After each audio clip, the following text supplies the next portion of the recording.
Hi everyone, my name's Rachel. I am a first-year osteopathic medical student in the US, and today I'm going to be talking about how to sell yourself as an applicant, especially if you may have a low MCAT score. So let's get into it.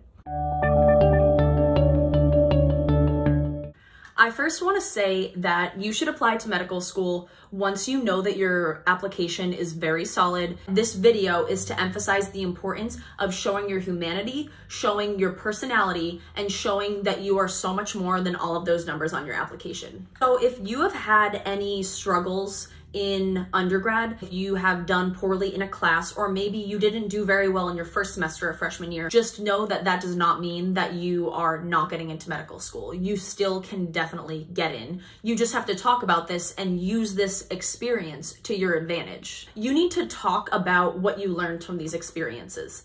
How did you grow as a person by struggling at the beginning of your college career? What did you learn? What new study strategies did you learn, and how did you implement that later on in your college career? Maybe you had a 3.0 for your first year of college, but then you bounced back and you had a 3.5 and then a 3.7 and then a 3.9 consistently after that. What did you do? What changed? This shows that you are able to adapt and do better and continue to work at something that's important to you. What's something about you that makes you unique? Do you have a hobby outside of all of these extracurriculars and clinical experience and pre-med classes?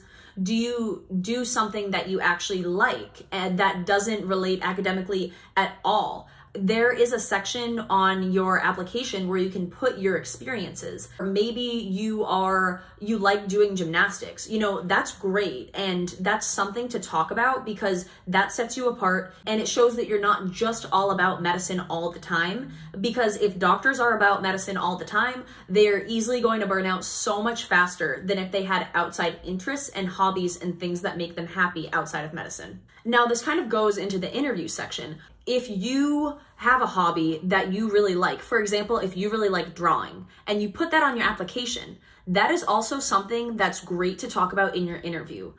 Dr. Ryan Gray, who runs the medical school headquarters, he talks about how doing well in an interview oftentimes comes down to having an actual conversation with the interviewer. Like, you need to be having a conversation with this person as if they were your friend. Why? Because that's showing your personality. It's showing that you're a social person, that you're personable, that you actually know how to talk to people. Because guess what? You want to be a doctor, but your job every day is going to be talking to people. That's what doctors do. You have to talk to the patient to find out what's going wrong to treat them medically.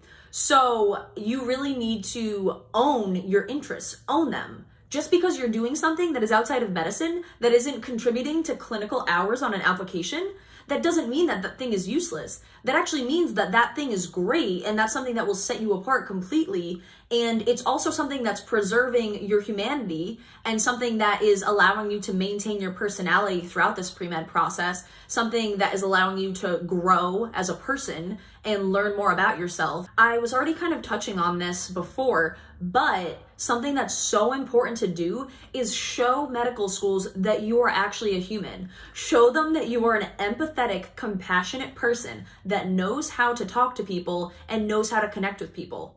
Are you the person that someone can go to on the worst day of their life? Can you be there for them and console them? Because that's what doctors do. I think that it's really easy for things to get bogged down in the toxic pre-med culture and, oh my gosh, I have a 4.0. Oh my gosh, I got a 97 on this test. Oh my gosh, I got a 520 MCAT. That's great. Good for you. That's amazing. But do you know how to talk to people? And can you be there for someone when you're telling them horrible news? Or can you be there for someone after someone's husband just died and you're consoling the patient's wife? Can you do that? And that's something that's really important. It's horrible if a patient goes to a doctor and feels dismissed. I know that I have felt that way. I know I have fellow medical students that have felt completely dismissed by doctors.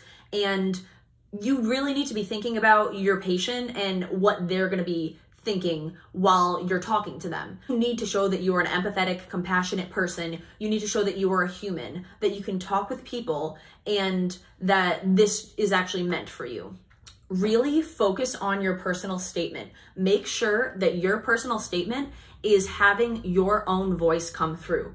this is your chance to talk directly to medical schools, to give them, show them a taste of who you are. You really need to be taking the time to show your passion for medicine and why you want to go into medicine, and then weave in bits of your personality while still being professional. I'm not saying to completely joke around with admissions committees, but they want to see that you're an actual person, that you're empathetic, and that you have a personality. If you can professionally and realistically weave that in without making it too forced and making it seem like you're kind of going out of your way to do that, then that's great. Your voice needs to come through in your personal statement. This is your chance to do that. So make sure that you are doing that and have several people read through it and go through several drafts of this to make sure that that's what you're doing. If you have any leadership positions or any extracurricular activities that really shaped you as a person, that really helped you develop your leadership potential, qualities, skills, any other skills that you really developed, like time management skills, if you worked a job all throughout college, really talk about this. Maybe that's not medicine related, but that shaped who you are as a person and that got you to become the person that you are today. Talk about how we learned from these things, how they helped us grow, and how they shaped us. And finally, I just want to say that throughout this entire process, while you are applying to medical school, please do not question yourself. As I've said before, if you're going to question yourself, if you're not going to believe in yourself, why is a medical school going to believe in you? Why are they going to invest in you? Why is anyone else going to believe in you? You need to be the first person that believes in yourself. You can do this. You can get into medical school, but you have to believe that you can. You have to manifest this. You have to tell yourself every day that I am so thankful that I'm a medical student. Pretend that you are already holding that acceptance letter. At the end of the day, you have to know that you can do it. And I know that it's hard, but you can get through it. Thank you so much for watching this video. I really hope that you were able to get something out of it. If you know anyone that's applying to medical school this upcoming year or this cycle, please send this to them. If you are not subscribed, then please hit the subscribe button. I would really appreciate it. And again, thank you so much for watching this video, and I hope you have an amazing day.